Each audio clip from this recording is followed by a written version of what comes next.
बच्चों, क्या हाल चाल, कैसे हैं आप लोग? बढ़िया, पढ़ाई लिखाई मस्ती में चल रही है? चलिए पढ़ते रहिए। मैं अनिल कुमार मेहता आपका पुनः स्वागत करते हैं अपने YouTube चैनल जेल साइंस मिशन या फिर केमिस्ट्री वाला AK Mehta home and reproduction 16th lecture के साथ 16वें लेक्चर। तो 15 लेक्चर मतलब पिछले लेक्चर में आपने देखा होगा मेंस्ट्रुअल साइकिल, जिसमें साइक्लिक फॉर्म में बताए थे मेंस्ट्रुअल साइकिल क्या होता है, साइकिल बना करके फेज ऑफ और लास्ट हेडिंग जो दिए थे फेज ऑफ मेंस्ट्रुअल साइकिल। तो आपने पिछला लेक्चर नहीं देखे हैं तो आप पिछला लेक्चर देख लीजिए। क्या कहते हैं कि डिस्क्रिप्शन में आपको लिंक मिल जाएंगे, एंड स्क्रीन पर वीडियो मिल जाएंगे और आई बटन में लिंक दे दी जाएगी, देख लीजिए, आगे होंगे। प्रारंभ करने से पहले एक छोटी सी रिक्वेस्ट, यदि आप अभी हमारे साथ जुड़ रहे हैं तो चैनल को सब्सक्राइब कर लीजिए और बेल आइकन को प्रेस कर लीजिए ताकि आने वाले तमाम वीडियो का नोटिफिकेशन आपको मिलती रहे और आप इसी तरह से पढ़ते रहे। तो हेडिंग डालिए, phase of menstrual cycle. Phase of menstrual cycle. इनके 4 फेज हैं, चारों फेज का नाम लिखा दिए थे, चारों फेज का नाम लिखा दिए थे। तो हम पहला फेज से शुरू करते हैं, इसका डिस्क्रिप्शन लिखना।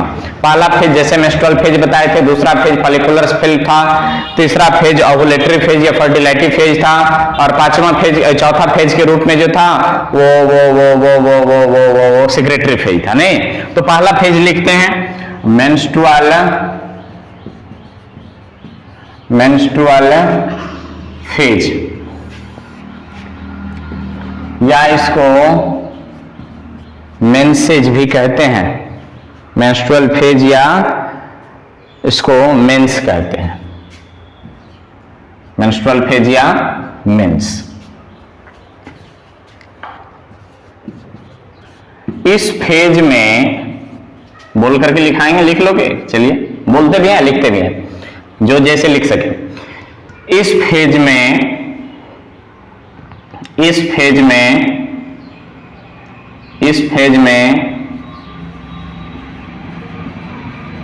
डेड ओवम, कॉर्पस एल्ब्यूकेंस,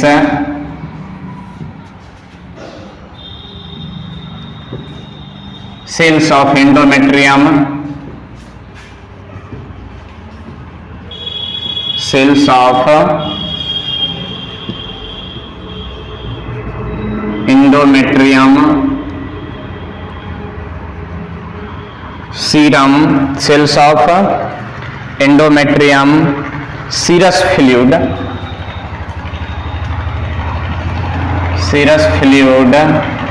तथा ब्लड 45 से 100 ml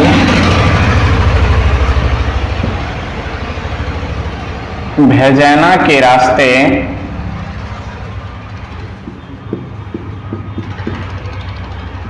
शरीर से बाहर निकलता है। इस फेज में क्या होता है?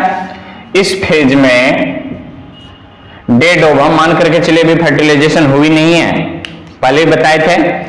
तो इस फेज में डेड ओवम, मृत अंडाणु, कॉर्पस एल्ब्यूकेंस, मतलब ल्यूटियम तो रहा नहीं, albicans, cells of endometrium, endometrium की जो मोटाई बढ़ रही थी, cells of endometrium, serous fluid तथा ब्लड। कितना ब्लड? 45 से 100 ml, 45 से 100 ml भेजना के रास्ते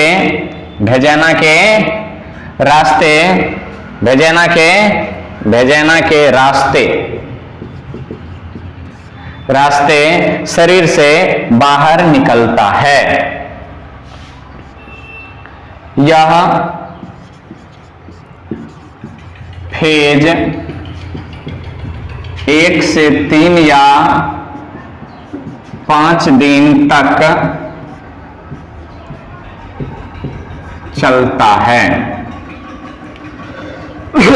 यह फेज कितने दिन तक चलता है? इसी को मेंस कहा जाता है। कितना दिन तक का? पीरियड भी इसी को कहते हैं, पीरियड में रहना भी इसी फेज को कहते हैं। 1 से 3 या 5 दिन तक चलता है। मेंस्ट्रुअल फेज के फर्स्ट फेज को देखिए क्या कहता है, मेंस्ट्रुअल फेज या मेंस्ट्रुअल फेज या मेंस के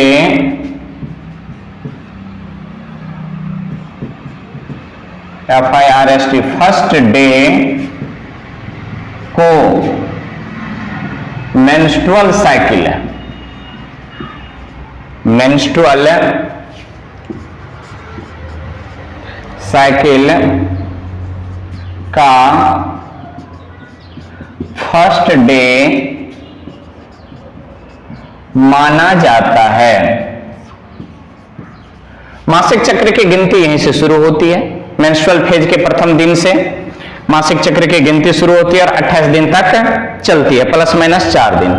अब ये होता क्यों है तो देखिए VVI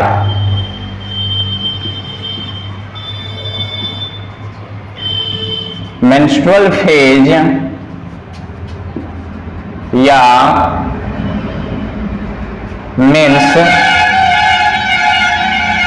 मेंस एस्ट्रोजेन तथा प्रोजेस्टेरोन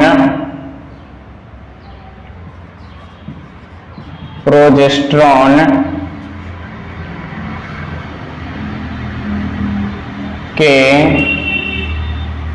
लेवल में मेंस्ट्रुअल फेज या मेंस एस्ट्रोजन तथा प्रोजेस्टेरोन के लेवल में कमी से प्रारंभ होता है। मेंस्ट्रुअल फेज या मेंस जो होता है वो किसके कमी से, एस्ट्रोजन या प्रोजेस्टेरोन के लेवल प्रोजेस्टेरोन के लेवल में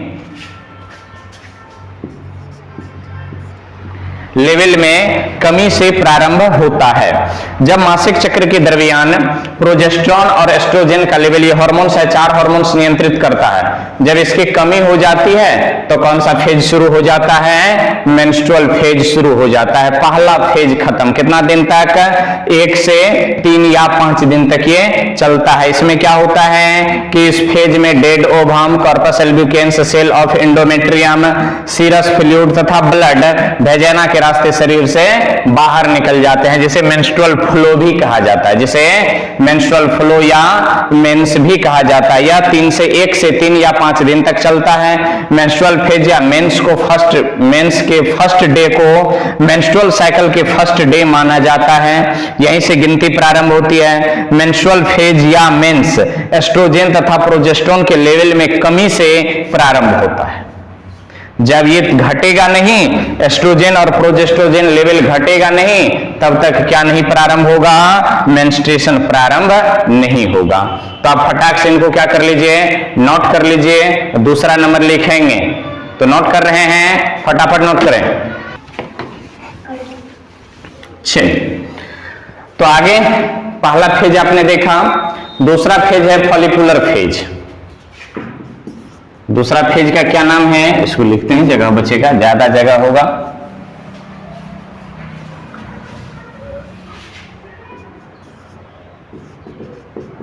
फॉलिकुलर फेज, फॉलिकुलर फेज ये 6 से 12 दिन तक चलता है, छठे दिन से 12वें दिन तक चलता है। यह इसकी अवधि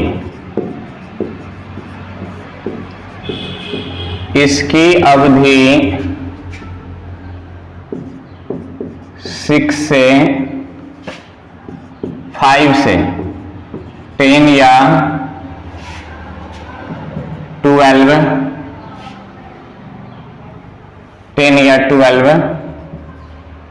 डेज तक होती है।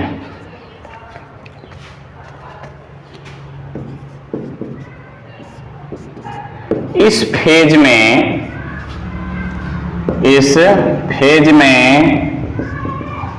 पिट्यूटरी ग्लैंड से FSH स्रावित होता है जो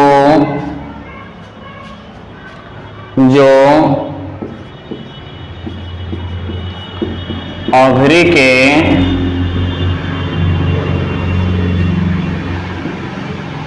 फॉलिकुलर सेल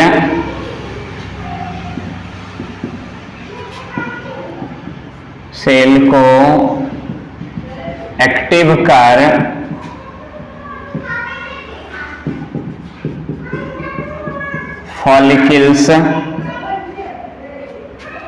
फॉलिकल्स का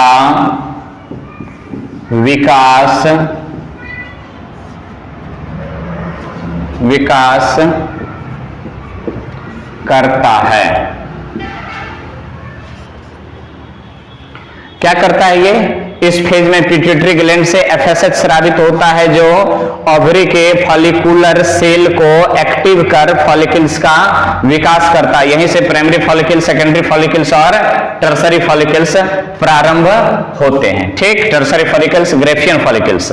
इसके साथ साथ देखिए एफएसएच तथा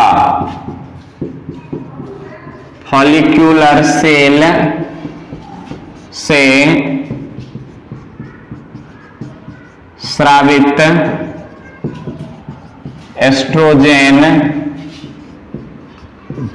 मिलकर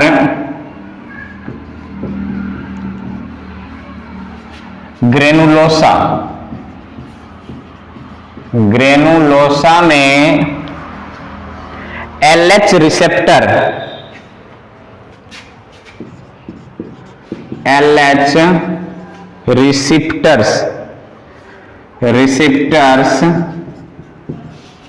का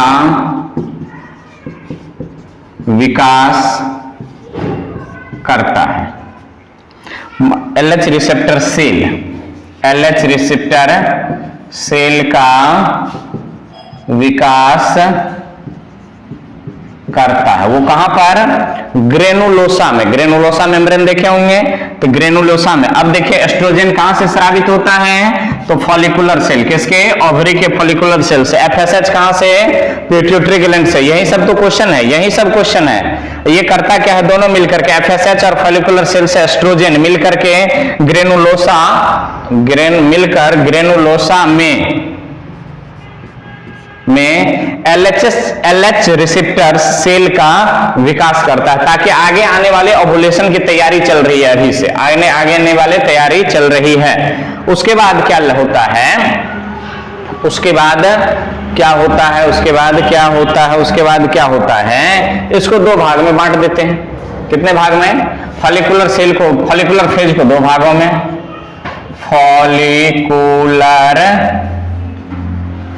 फॉलिकुलर फेज को दो भागों में बांट दिया।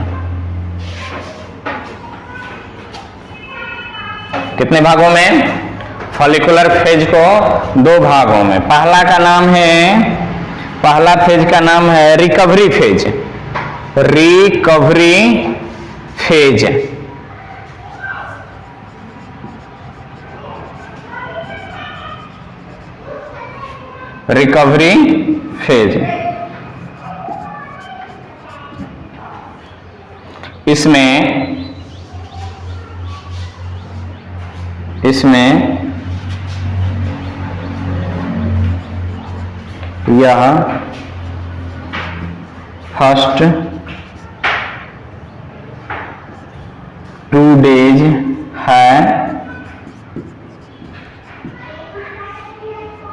इसमें यह फर्स्ट 2 डेज है, जिसमें एंडोमेट्रियम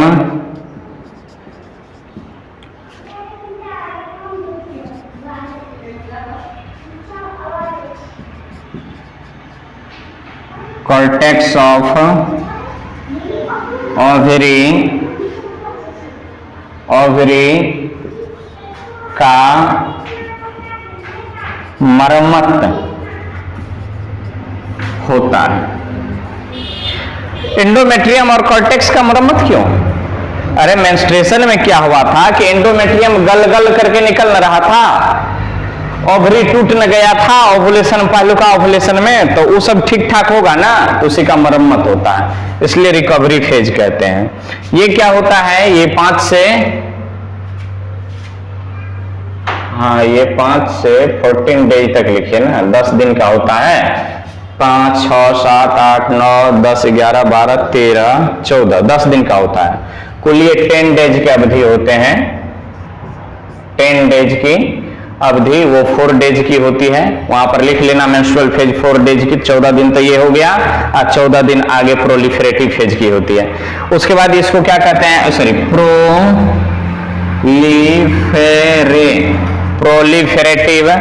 प्रोलिफेरेटिव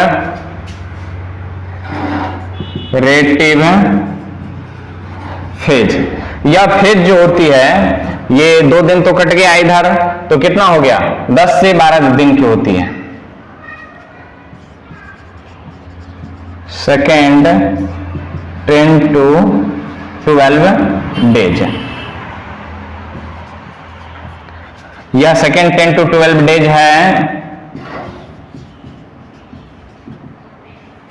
जिसमें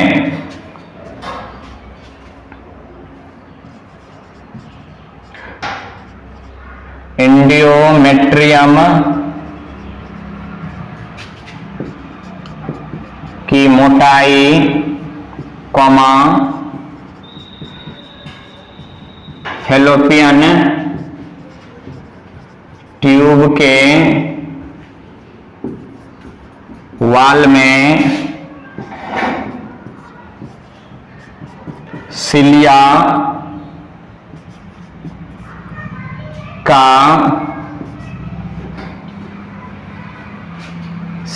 के संख्या में वृद्धि एवं विकास होता है।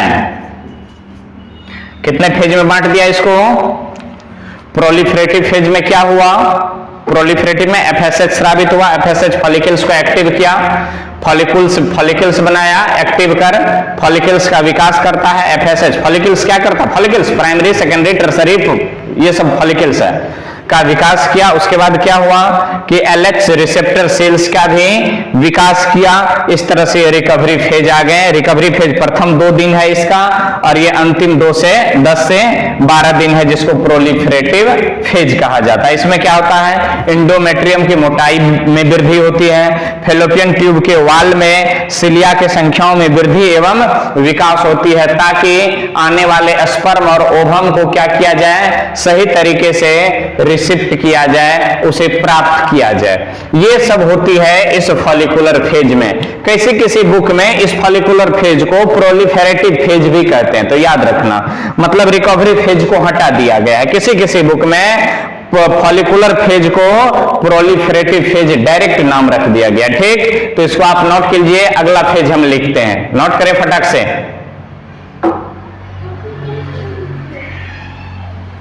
फटाक से नोट कीजिए, फटाफट मिटा दिए। तीसरा नंबर हेडिंग दे दीजिए, क्या है, ओवुलेटरी फेज या फर्टिलिटी फेज। तीसरा नंबर, ये 1 डे का मात्र होता है, 1 डे। तीसरा ओवुलेटरी फेज या फर्टिलिटी फेज। ओवुलेटरी फेज या फर्टिलिटी फेज ये कितने दिन का होता है, ये 1 डे का होता है, मात्र 1 दिन का होता है। चलिए, 1 दिन का जब होता है रे बाहर निकलो, 1 दिन का जब होता है तो क्या कहते हैं, ओवुलेटरी फेज या फर्टिलिटी फेज। कितने दिन का होता है, 1 दिन का होता है मात्र। इस फेज में होता क्या है, इस फेज में होता क्या है कि देखिए, इस फेज में पिट्यूटरी ग्लैंड से LH स्रावित। ये किस दिन होता है? एक दिन का फेज है तो कमा दिन 14th डेज, 14th डेज। और ये कोई फिक्स नहीं कि 14th डेज, थोड़ी इधर उधर हो सकती है, इसलिए खतरा मोल नहीं लेना है। हाँ, इस फेज में पिट्यूटरी ग्लैंड से LH स्रावित होता है। ये करता क्या है? जो ग्रेफियन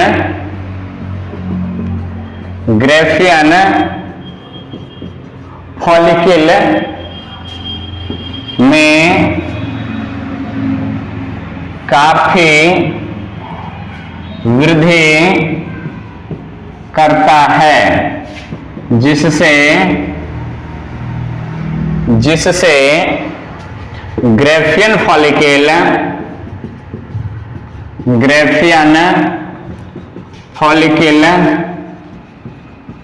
ब्रस्ट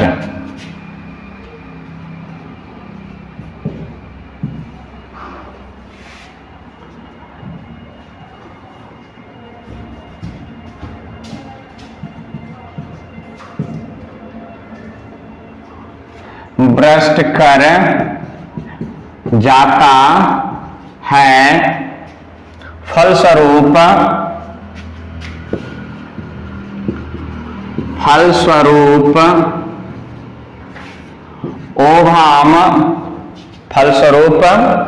ओभाम ओवरी के सरफेस पर आ जाता है। ये कब होते हैं? नहीं, LH का स्राव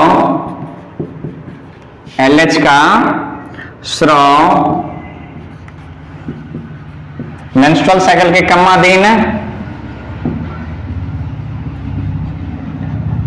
मेंस्ट्रुअल साइकिल के 14th डेज LH का स्राव 14th डे को होता है। एक से मेंस्ट्रुएशन प्रारंभ हुआ, उस दिन से एक कहिए और गिनते जाइए 14वें दिन क्या निकल गया?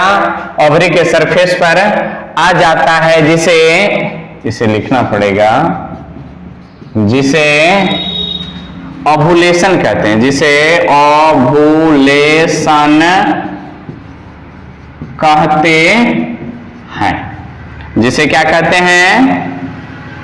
ओवुलेशन कहते हैं। ये घटना घटित होती है। LH का स्राव मेंस्ट्रुअल साइकिल के कितना दिन? 14th day. तो कहेगा कि ओवुलेशन कितना दिन होता है? मीन्स ओवुलेशन भी कितना दिन होता है? 14वें दिन ओवुलेशन हो जाता है। 14वें दिन क्या हो गया? ओवुलेशन हो गया। अब क्या हो जाता है? ओवुलेशन के बाद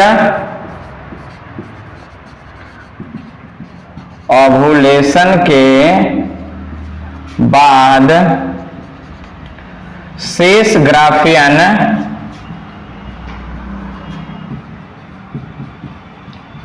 फॉलिकल LH के प्रभाव में, ओवुलेशन के बाद क्या हो जाता है? ओवुलेटरी फेज 2 डेज फर्टिलाइजेशन आकर ओवुलेशन टेक्स प्लेस बिटवीन। हाँ जी, क्या लिखें? ओवुलेशन के बाद शेष ग्राफियन फॉलिकल किसका? कॉर्पस लुटियम में बदल जाता है, जो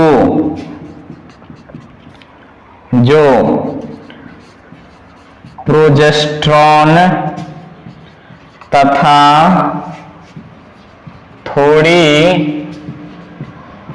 मात्रा में एस्ट्रोजेन स्रावित करता है। स्रावित करता है। ये हो गई कौन सी, ओवुलेटरी फेज। तो ओवुलेशन कितना दिन, 14वें दिन। अब यहां से देखिए खतरा, नॉट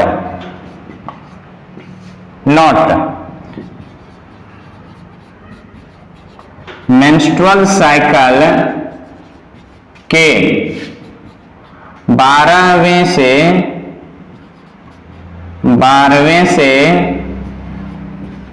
17वें, चूंकि फिक्स डेट नहीं है कि 14वें दिन होगा, हो सकता है थोड़ी आगे पीछे ये ह्यूमन बॉडी में झांक करके देखा कि अनुमान लगाया गया है, एक्सपेरिमेंट किया होगा, 3, 4, 5, 50 हजार लोगों पर एक्सपेरिमेंट किया होगा।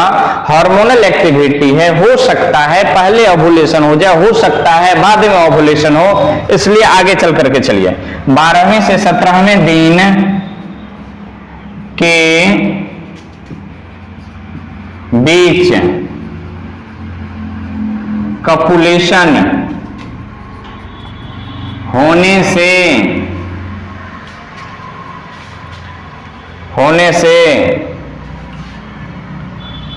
से प्रेगनेंसी, गर्भाधान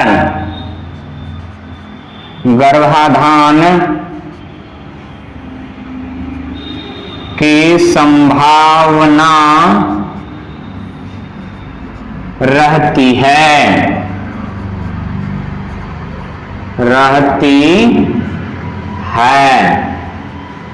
इसलिए इसे फर्टिलिटी फेज कहते हैं। जनसंख्या दृष्टिकोण से यह फेज काफी खतरनाक है।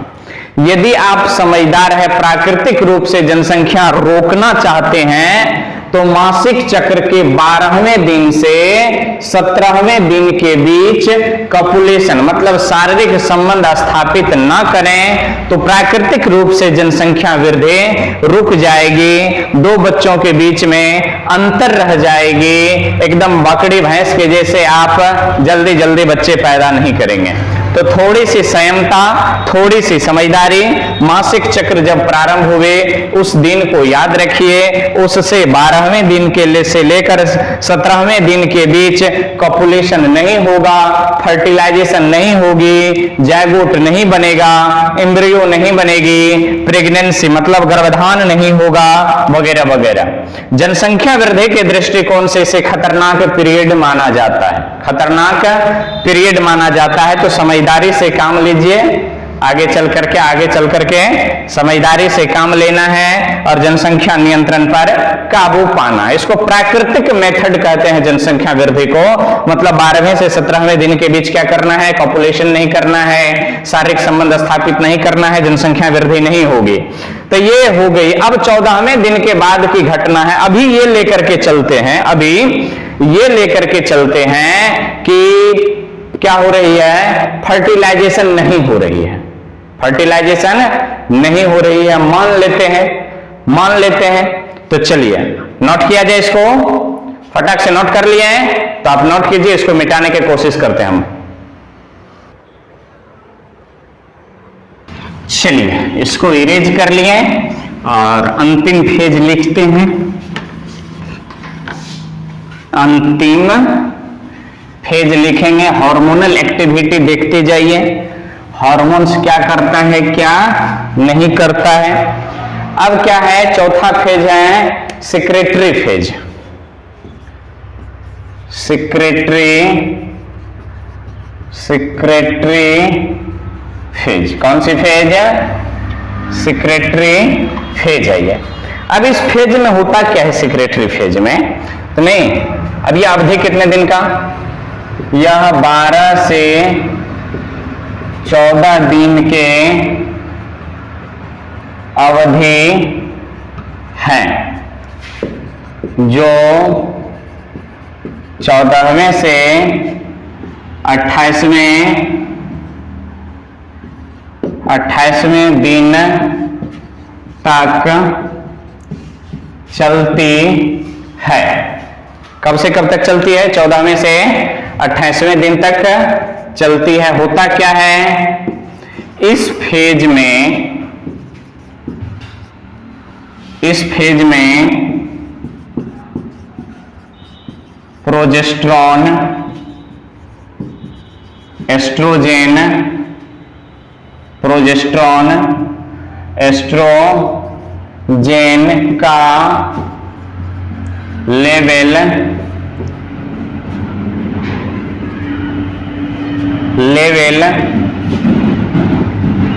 काफी अधिक रहता है। ठीक, अब क्या होता है, एस्ट्रोजेन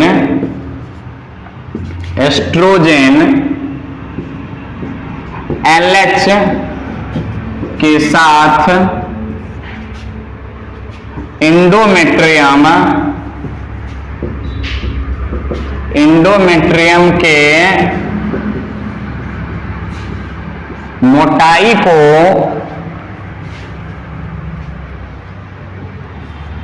5 mm तक बढ़ा देता है ताकि जायगोट का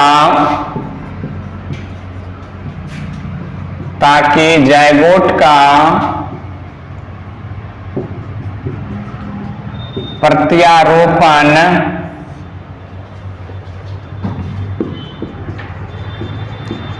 इम्प्लांटेशन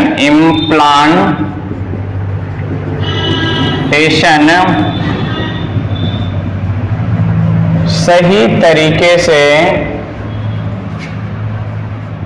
हो सके। इस फेज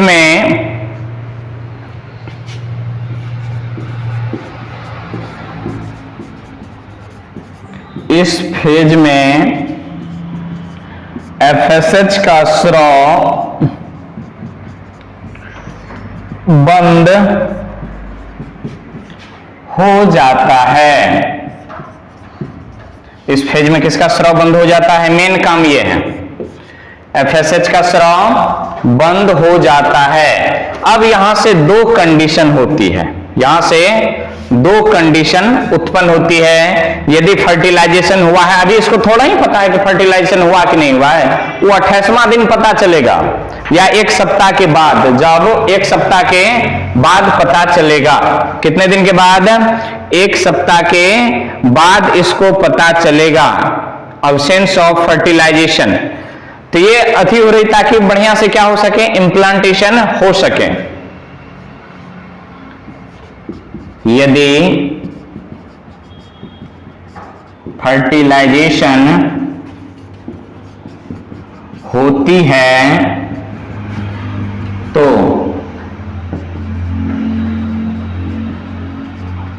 मेंस्ट्रुअल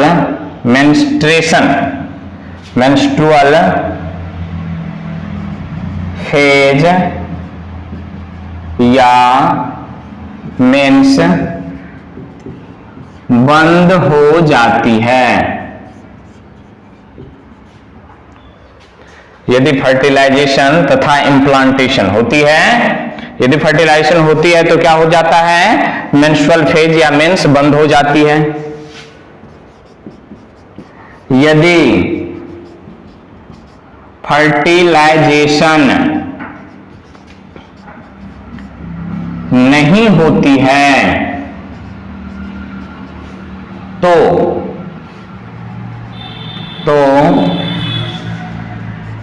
एस्ट्रोजेन तथा प्रोजेस्टेरॉन का लेवल घटता है, अतः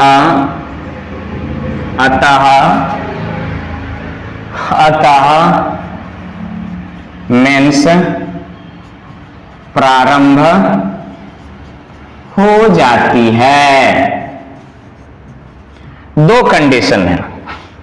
यदि फर्टिलाइजेशन हुआ, फर्टिलाइजेशन के बाद इम्प्लांटेशन हुआ, फर्टिलाइजेशन हुआ, जायगोट बना, जायगोट का इम्प्लांटेशन हुआ तो मेंस्ट्रुअल फेज या मेंस क्या होता है, बंद हो जाता है। यदि ऐसा हो गया, यदि फर्टिलाइजेशन नहीं होता है तो एस्ट्रोजन तथा प्रोजेस्ट्रोजन का लेवल घट जाता है, अतः मेंस क्या हो जाता है, प्रारंभ हो जाता है। ये मेंस्ट्रुअल साइकिल की कहानी रही। किसकी कहानी, मेंस्ट्रुअल साइकिल की कहानी रही। आप इसको फटाक से क्या कर लीजिए, नोट कर लीजिए। नोट कर रहे हैं तो नोट कर लीजिए इसको फटाक से। 1 2 3 4 5 6 7 8 9 10। तो चलिए आपने इसको कर लिया नोट। अभी देखें हम लोग, शायद वीडियो की लेंथ लंबी हो जा रही है, तो फेज ऑफ मेंस्ट्रुअल साइकिल देखें, ये थोड़ी जटिल है, इसमें हार्मोनल एक्टिविटी को देखें। नेक्स्ट लेक्चर में हम लोग मिलेंगे इसके अगले फेज में हार्मोनल कंट्रोल, मतलब मेंस्ट्रुअल साइकिल का हार्मोनल नियंत्रण, और उसको ग्राफ के माध्यम से समझेंगे। और 3 ऑर्गन को लेंगे। कितने ऑर्गन को, 2 ऑर्गन को लेंगे। कौन कौन से ऑर्गन, ब्रेस्ट को और ओवरी को, और देखेंगे कि हार्मोन्स के साथ और इस मेंस्ट्रुअल साइकिल से उसका क्या संबंध है। तो हार्मोन्स के साथ कैसे ब्रेस्ट में वृद्धि होती है और हार्मोन्स के साथ कैसे ओवरी के फॉलिकल्स में वृद्धि होती है, तो ये दोनों चीज को दिखाएंगे और 4 हार्मोन्स के लेवल का कंपैरेटिव स्टडी करेंगे। कई बार इसको मेडिकल के एग्जामिनेशन में पूछ चुके हैं ग्राफ देकर के कि ये क्या है, ये क्या है, ये क्या है, तो ग्राफिकल लेवल पर उस पर पिक्चर भी लगा देंगे ताकि आपको समझने में दिक्कत ना हो और उसको समझाने के प्रयास करेंगे। तो आप पढ़ाई करते रहें।